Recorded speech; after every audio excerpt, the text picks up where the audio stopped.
नमस्कार, पॅम्स रेसिपीमध्ये आपलं स्वागत आहे। आजच्या व्हिडिओत मी तुम्हाला हादग्याची फुलं कशी निवडायची, कारण भाजी करताना ती फुलं कशी निवडली जातात हे काही जणांना माहीत नसतं। तर मी बाजारात आज सुंदर अशी हादग्याची फुलं मिळाली आणि मी ती फुलं आणलेली आहेत आणि ती कशी निवडायची तर ते दाखवते। हादग्याची फुलं खूपच पौष्टिक असतात। आता हे फूल आहे, ही अजून कळी आहे, ही फुललेली नाही आहे, परंतु बाजारात काही फुलं काही कळ्या अशा विकल्याच जातात। त्याच्या वरचा हा जो एक पापुद्रा आहे हा काढून टाकायचा आहे आणि त्यामध्ये हे असे 4 पाकळ्या निघतात। बघू शकता तुम्ही, हा 1, हे 2 आणि हे 3, हे अशा 4 पाकळ्या आहेत। ह्या फक्त पाकळ्या घ्यायच्यात आपल्याला अशा, आणि हा एक दांडा असतो, हा पण आपल्याला फेकून द्यायचा आहे।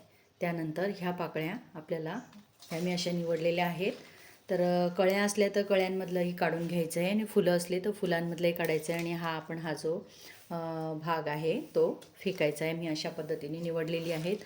आता ह्या फुलांची तुम्ही भजी करू शकतात, पराठे करू शकतात, छान अशी कोरडी भाजी करू शकतात, अगदी भुर्जीसारखी लागते ती भाजी।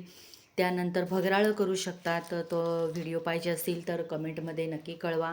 तुम्हाला आता मोसम आलेला आहे तर खूप छान असे हादग्याची फुलं बाजारात यायला लागलेली आहेत आणि ही खूप पौष्टिक असतात। ही वर्षातून एकदाच मिळतात आणि ती खाल्ली पाहिजे नक्कीच। तर असे वेगवेगळे प्रकार करून तुम्ही ती नक्की खा। आणि फुलं कशी निवडायची ते दाखवले मी। पुढील येणाऱ्या व्हिडिओत माहितीपूर्ण व्हिडिओ देईल। पुन्हा भेटूया अशाच नवीन व्हिडिओमध्ये।